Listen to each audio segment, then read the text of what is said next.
My beloved brothers and sisters, I greet you with the warmth of sunlight and the strength of faith. There comes a time, oh yes there does, when the weight of the world feels heavy upon your shoulders.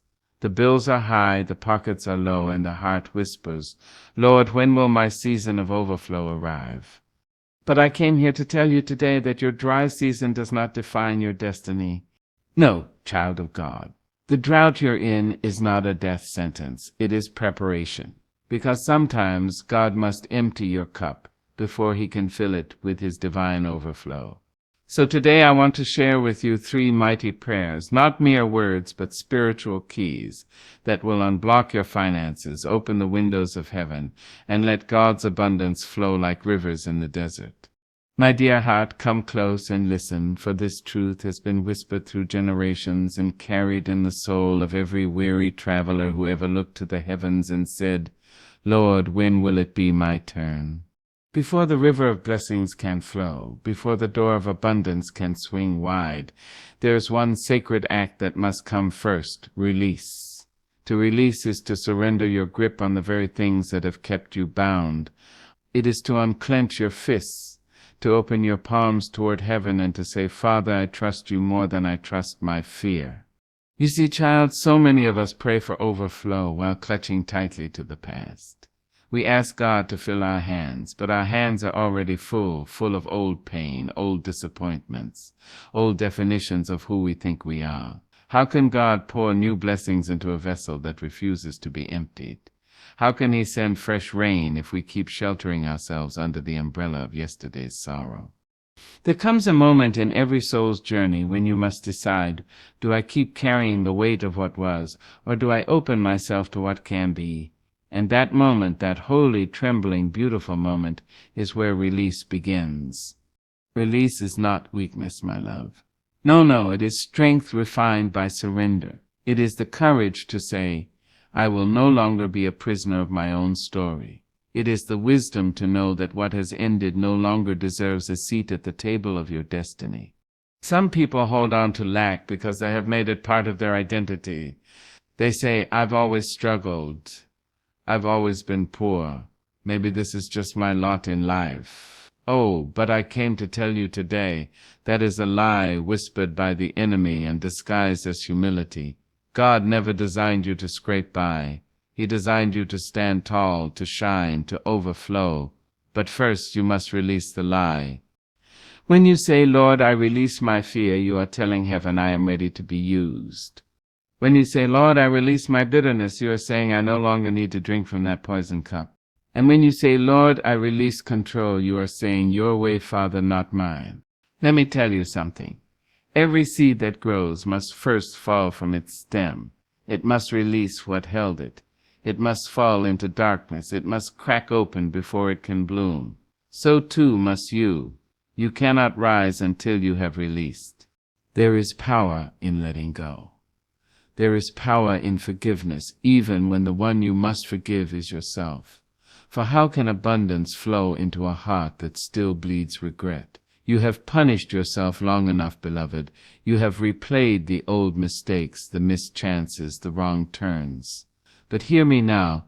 God is not looking at your past. He is writing your next chapter, and he cannot turn the page if you keep reading the last one. Release the guilt. Release the shame. Release the thought that you are somehow unworthy of miracles. You are not unworthy, you are unfinished. And what God begins, he always completes. The truth is, release is not always gentle. Sometimes it feels like tearing. Sometimes it feels like loss. But oh, what a holy loss it is. For every time you let something go that no longer serves your spirit, you make space for something divine to take its place. You cannot receive the gift if you are still clutching the grief. You cannot welcome the promise if you are still entertaining the pain. And so I say to you, open your hands. Let go of the anger that keeps your heart heavy. Let go of the fear that whispers you'll never have enough. Let go of the smallness that makes you doubt the greatness inside you. Because when you release, you rise. When you release, you remember that you were never meant to survive in scarcity. You were meant to live in overflow. I have seen people pray for blessings with tears in their eyes, but those same people refuse to forgive, refuse to move on, refuse to believe that better days are still ahead. Beloved, you cannot plant seeds of abundance in soil poisoned by resentment. Cleanse your soil. Wash your spirit. Release what no longer grows. Release is not about forgetting. It is about freeing. It is not about erasing the past. It is about learning from it, thanking it, and walking forward with peace. You can honor where you've been without staying there. Think of the butterfly struggling to break free from the cocoon. That cocoon was necessary for a time. It kept her safe. It nurtured her transformation. But when her wings are ready, that same cocoon becomes a cage. And so she must push, she must tear, she must release. Only then can she fly. You too have been in your cocoon of fear, of lack, of self-doubt. But your wings, my dear, are ready. You were never meant to stay bound by what was. God is calling you higher, calling you into a season of release and renewal. So when you rise in the morning, before you check your messages or face the noise of the day, whisper this simple prayer: Father, I release everything that blocks my blessing. I release the fear that whispers lack. I release the worry that clouds my faith. I release the pain that has overstayed its welcome. I release it all into your hands. And then breathe. Breathe as if the whole universe is filling your lung. Breathe as if heaven itself is whispering, it is done. For when you release, you make room. Room for peace, room for miracles, room for overflow. You make room for the God who turns ashes into beauty and scarcity into supply. And one day when you look back, you will see that the act of letting go was not loss at all, it was liberation. You will see that everything you released was never meant to stay, and everything that stayed was meant to bless. So release, my beloved. Release with joy. Release with effort. Release with expectation. Because the moment you truly let go, God begins to let it flow. My dear ones, hear me now, for there is a rhythm in the universe, a divine beat to which all creation moves. The sun does not rise out of time, nor do the oceans overflow without reason. Everything in God's design walks in alignment. And when your life, your spirit, and your actions begin to dance in step with that rhythm, oh, the blessings that will come. So many of us cry out for abundance, yet our lives are tangled in confusion. We say, Lord, bless me, but our hands are busy building idols of fear. We pray for overflow, yet we do not prepare the vessel. My child, a blessing cannot dwell in a heart out of tune. God cannot send his abundance to a spirit that refuses to move with his direction. To align is to agree with heaven. It is to stand tall in your truth, to walk where God leads you, even when the path is steep. Alignment is not about perfection. No, my love, it is about positioning. When you are aligned with the will of God, even your brokenness becomes a bridge to blessings. Alignment begins in the heart. It begins when you silence the noise of the world and say, Father, let your will be mine. It begins when you stop chasing what glitters and start seeking what is gold in spirit. Too many are praying for wealth but ignoring wisdom. Too many are chasing increase but neglecting integrity. You cannot walk with God and bargain with deceit. You cannot ask for overflow while sowing dishonesty. Child, the universe, God's divine creation, operates on order. The stars follow their course. The seasons keep their time. And if the heavens can obey, what makes us think we can live in disarray and still expect divine abundance? God blesses what reflects his nature, and his nature is order, harmony, alignment. So ask yourself, are your hands open to receive, or are they clenched in frustration? Are your words filled with gratitude or complaint? Because alignment is not only what you do, it is what you speak, what you think, and what you carry in your spirit. You say you want overflow, but can you manage what you already have? You want promotion, but are you faithful where you stand now? You want financial increase, but do your habits honor what God has already given? Oh, beloved, God will not pour new oil into cracked vessels. He will not send rain to a field that has not been tilled. So, if you seek to unblock your finances and walk in overflow, you must first align your habits with your hopes. Do not pray for harvest and refuse to plant. Do not dream of abundance and wake to apathy. Faith without alignment is fantasy. It is the sound of a drum without a heartbeat, hollow and untrue. Let your hands become instruments of purpose. Let your thoughts be rooted in gratitude. Let your work be done as though heaven itself were watching, because it is. When you align your actions with your prayers, you become unstoppable. The universe bends to meet you because it recognizes the order of God within you. Now, alignment will cost you. It will ask you to leave behind certain people, certain patterns, certain places. Not all who walk with you are walking toward your promise.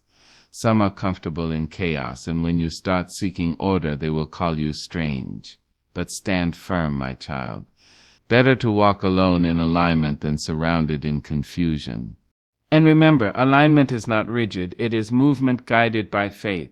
Like the river that curves through mountains yet always finds the sea, your life may twist, it may bend, but if your heart stays true, you will reach your destination. I have seen people who pray loudly but live crookedly. They lift their hands on Sunday and curse their brother on Monday. They tithe in public but cheat in secret. Oh, but don't you know, God cannot be mocked. Alignment is not performance, it is posture. It is the quiet honesty that says, even when no one sees me, I will walk right. You may think small things don't matter, but oh, they do. The way you treat a stranger, the way you honor your commitments, the way you give when you think no one notices, these are the bricks that build divine alignment. The blessing comes not only because you prayed, but because your life became a living amen. When you are aligned, even your obstacles start to work for you. Doors that were once locked begin to creak open. Opportunities start calling your name. It is not magic, it is spiritual mathematics. Heaven responds to order. Think of the seed in the soil. It cannot grow if it is turned upside down, if it is never watered, if it is out of rhythm with the sun. But when it is properly placed, when the rain and light meet it in perfect timing, it bursts forth in power. That is alignment, the marriage of readiness and divine timing. You too must be that seed. Prepare your soil, your heart. Water it with prayer. Feed it with gratitude. Tend it with discipline. And when heaven's season arrives, your blessing will not miss you. It will find you because you are ready. Do not envy the success of those who seem to prosper in disorder. Their path may glitter for a moment, but what is built without alignment cannot last. For true abundance is not only about gain, it is about peace. What good is a full bank and an empty soul? What joy is wealth that keeps you restless at night? When you align with God, your prosperity will not only fill your hands, but also calm your spirit. So I tell you now, beloved, stop rushing, stop forcing, stop doubting. Seek divine alignment. Let your words match your faith, your actions reflect your prayers, your heart mirror God's truth. When you live in alignment, you live in ease, not because life is simple, but because your spirit flows with grace. And when you finally reach that rhythm, when heaven looks upon you and says, this one is ready, the blessings will not come as a trickle. They will come as a flood, an overflow that touches every corner of your life. So stand firm, straighten your spine, lift your chin toward the sky, and whisper from the depth of your being, Father, align me.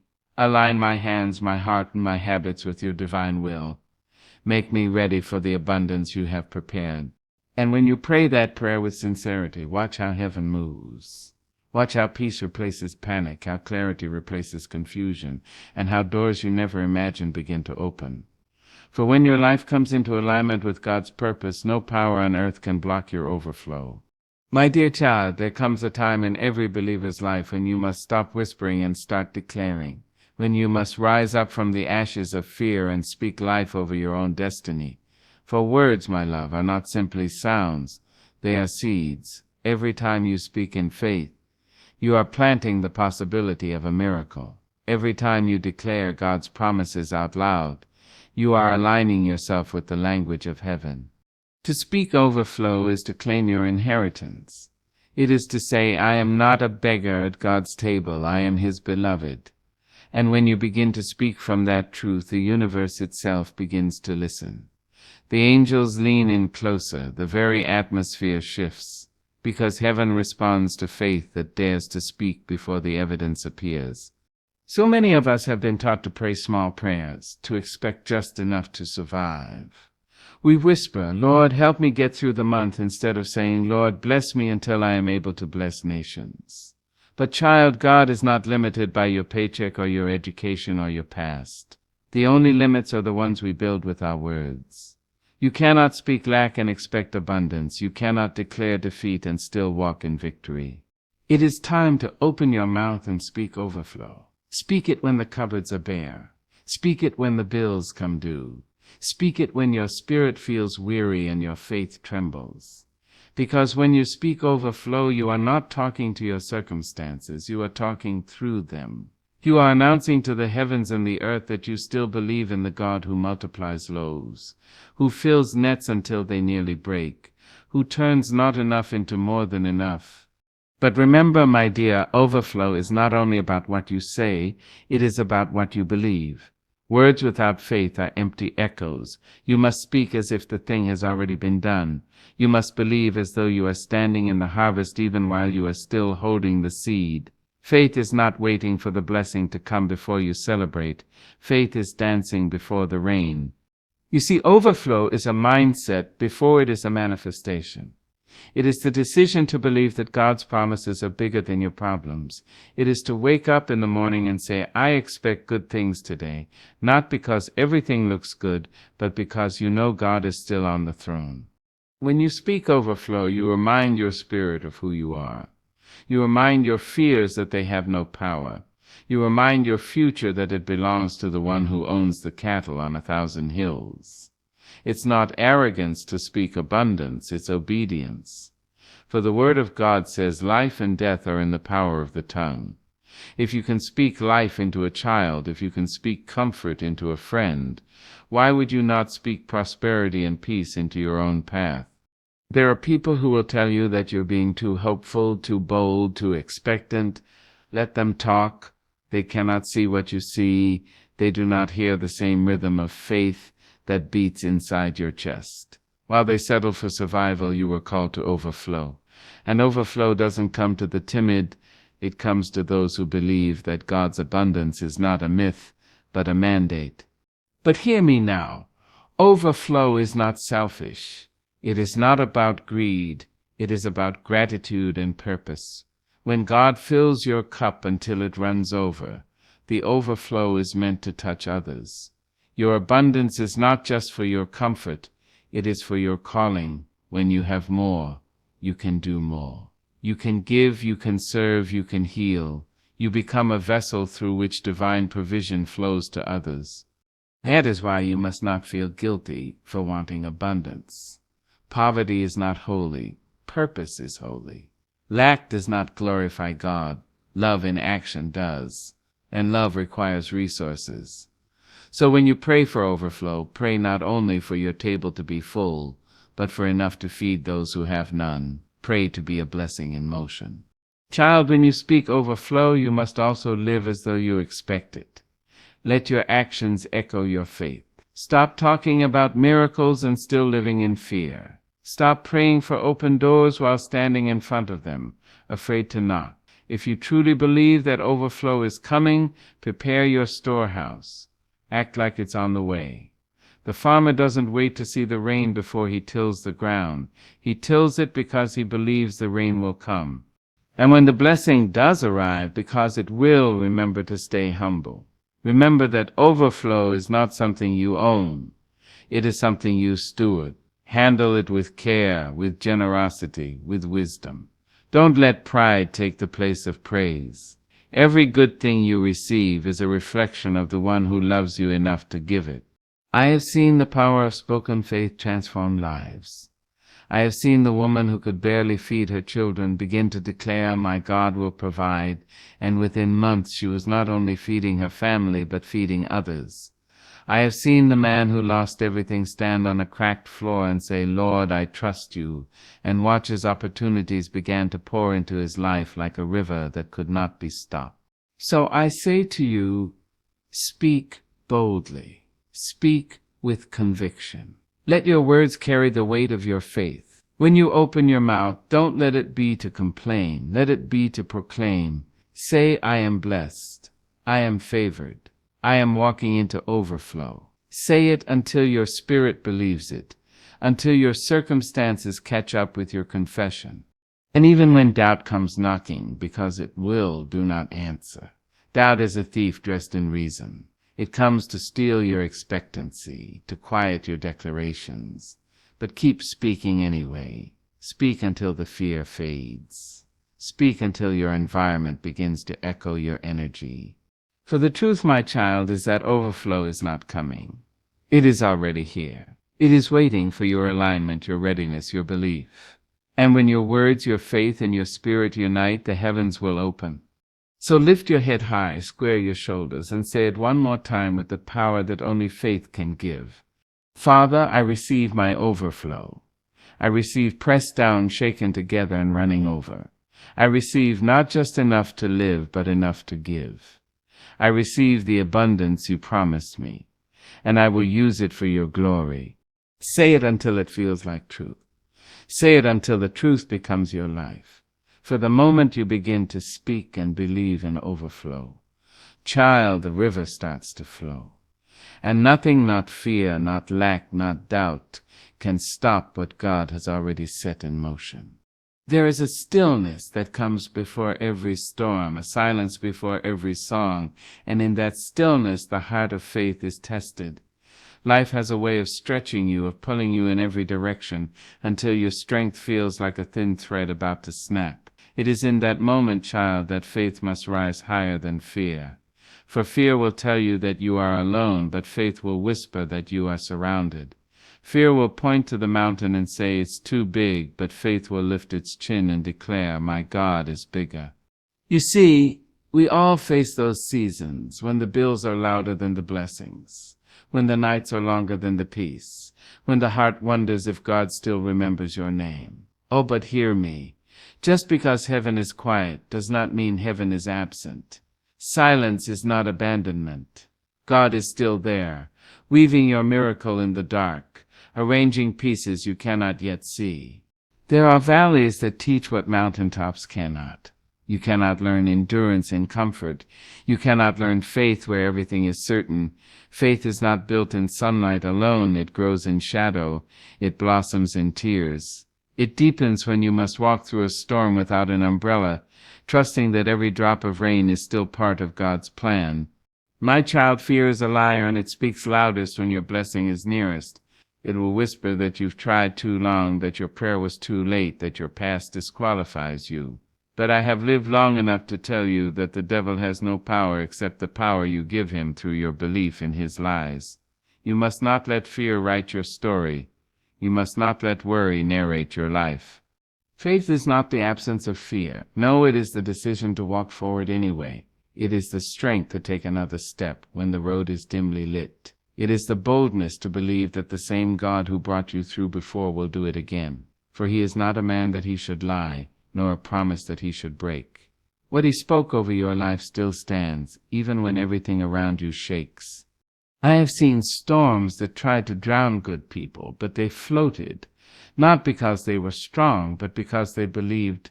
They held on to the invisible hand of faith and said, Lord, I trust you, even when I cannot trace you. And in that trust they found peace that passes understanding. Faith is the anchor of your soul. It holds you steady when life's waters grow wild.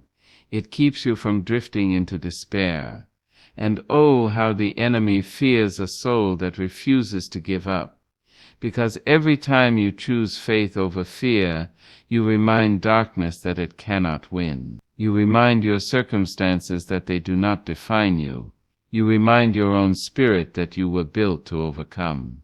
Now I will not tell you that faith is easy. No, faith will stretch you. It will test your patience. It will make you wait longer than you ever thought possible. But that waiting, my dear, is holy. That waiting is working. For faith grows stronger not in what you see, but in what you still expect when nothing looks like it's coming. Sometimes God delays your blessing not to deny you, but to develop you. He is shaping your endurance, sharpening your vision, teaching you to depend not on the seen but on the unseen. Because if you could handle everything on your own, you would not need him. But when you reach the edge of your own ability, that's where faith begins to sing. Faith is the melody that turns trembling into triumph. It is the song you hum when the night is long. It is the whisper that says, I know he will make a way. And when you start to live by that song, something miraculous happens. Your fear begins to shrink. Your spirit begins to rise, and you begin to see blessings where others only see burdens. I have known fear. The kind that shakes your bones, that makes you doubt your worth, that convinces you the door is closed for good. But I have also known the power of faith. Faith that moved mountains inside me before it ever moved the ones around me. Faith that said, stand tall even if your knees are trembling. And child, that faith never failed me. Not once. Faith has a language all its own. It says, even though I walk through the valley of the shadow, I will fear no evil. It says, though the fig tree does not blossom, yet I will rejoice. It says, if God be for me, who can be against me? Faith does not deny the storm, it declares that the storm cannot last. And when you begin to live that truth, when you choose to speak faith louder than fear, something shifts in the spirit. Heaven takes notice. Doors begin to move, chains begin to break, because faith attracts favor like a magnet attracts metal. When God sees faith, he moves. So I tell you, hold on. Even when your heart is tired, hold on. Even when the road seems endless, hold on. For the night is not eternal, dawn is coming. The tears you sow today will water the garden of tomorrow's joy. Do not give fear the satisfaction of seeing you quit. Stand your ground, plant your feet, and lift your voice, I believe. For when you declare faith in the face of fear, you are declaring victory before it arrives. You are letting heaven know that you trust the author of your story even when you haven't read the next page. And I promise you, when you turn that page, you will find glory waiting. You may have lost money, but you haven't lost favor. You may have lost people, but you haven't lost purpose. You may have lost time, but you have not lost God. And as long as he is with you, the outcome is already written, you will rise. So let fear fall away like dust in the wind. Let doubt dissolve like smoke in sunlight. Lift your eyes to the hills from whence your help comes. For your help does not come from man. It comes from the maker of heaven and earth. And when the next storm comes, because storms will come, stand tall in your spirit and speak to it. Say, peace, be still. Say, my God is greater than this. Say, I choose faith. For faith is not fragile, it is fire. It burns through every chain, every lie, every limitation. And when that fire burns in your soul, fear cannot survive. So walk boldly, my child. Walk with faith as your compass and courage as your companion. For though the road may twist and turn, the destination is divine. The same God who carried you yesterday will carry you tomorrow. Trust him, believe him, and watch as the impossible bows before your faith. Gratitude, my dear, is the song that keeps the heavens open. It is the fragrance that rises from a thankful soul, the gentle whisper that says, Lord, I see what you've done, and I will not take it for granted. When blessings begin to flow, when doors that were once locked swing wide with ease, it is gratitude that keeps the river running. For abundance is not sustained by asking alone. It is sustained by remembering. Remembering where you came from. Remembering who brought you through. Remembering that every breath, every meal, every moment of peace is a gift wrapped in grace. So many cry out for more, but few pause to give thanks for what they already have. They want the harvest without acknowledging the seed. They want the crown without honoring the cross they carried to get there. Oh, but child, gratitude is the key that unlocks continual blessings. It is the heartbeat of abundance. When you thank God for what you have, he trusts you with what you don't. I have seen people pray with passion when they were desperate and forget to pray when their hands were full.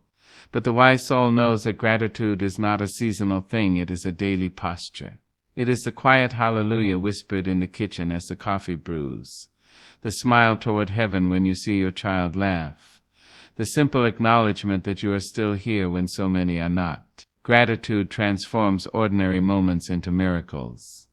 And let me tell you something, a grateful heart is never empty for long, because gratitude multiplies what it touches. When you bless what you have, it grows. When you complain, it withers. The energy of your words feeds or starves your abundance. That is why I say wake up each morning and start with thank you. Thank Him for what is visible and for what is still unseen. Thank Him for the prayers answered and for the ones still waiting in line. Because sometimes the blessing is not the thing you received, but the patience you gained while waiting. Gratitude also guards the soul against pride. When you live in abundance, it is easy to forget the days of lack. When your table is full, you might forget the times you prayed over crumbs. But gratitude keeps you humble. It reminds you that everything you have is borrowed breath, divine favor, mercy extended. You did not climb this mountain alone. Grace carried you.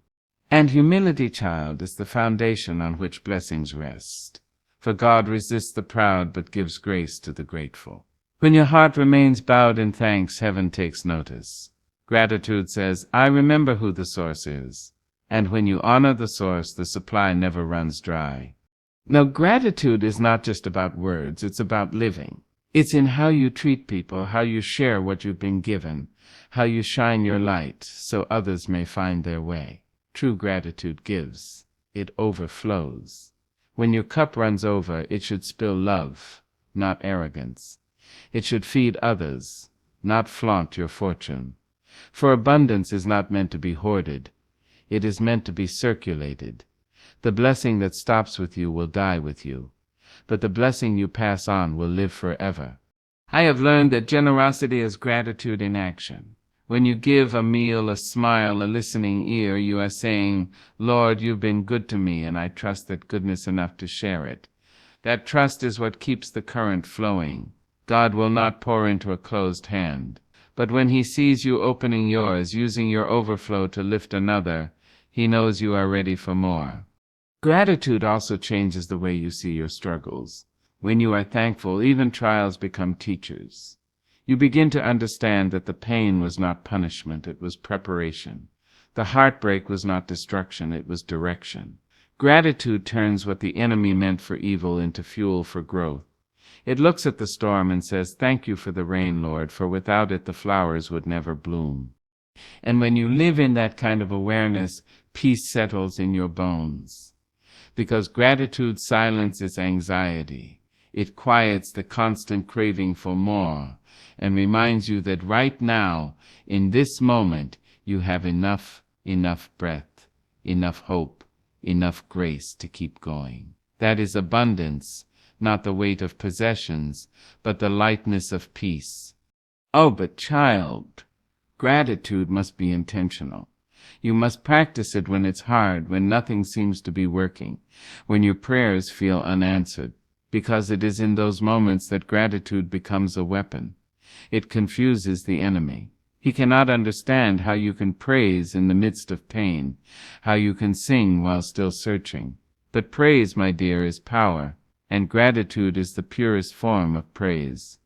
I have seen people turn their lives around not through wealth or opportunity, but through gratitude. They stopped saying, I have nothing, and started saying, I have something and I am thankful. And the moment they shifted, heaven shifted with them. Gratitude opens the floodgates. It turns your focus from what is missing to what is present, and that simple act of awareness draws more good to you. Never think that gratitude makes you weak. It makes you magnetic. It attracts peace, people, and prosperity. It lifts your energy to the level of your blessing. A thankful heart is a light that never dims, and others will be drawn to its warmth. They will see your glow and not understand that your secret is not that you have everything. It is that you are thankful for everything. So when you receive your overflow, when the job comes, when the healing arrives, when the doors open wider than you imagined, remember to thank the one who sent it. Do not rush past the miracle. Take a moment to breathe it in, to lift your hands, to say, you did it again, Lord. And when you give thanks, do not just thank Him for the blessing. Thank Him for the lesson, the journey, the growth. Thank Him for the nights that taught you how to pray, for the tears that watered your resilience. Thank Him for making you strong enough to receive what you once thought you couldn't handle. Because gratitude is not the end of the blessing. It is the beginning of the next one. Each thank you is a seed planted in the garden of tomorrow's miracles. So keep planting, keep praising, keep remembering. And when you look around and see how far you've come, smile and whisper, I'm still here and I'm still grateful. For gratitude sustains the flow, and a grateful soul will never run dry.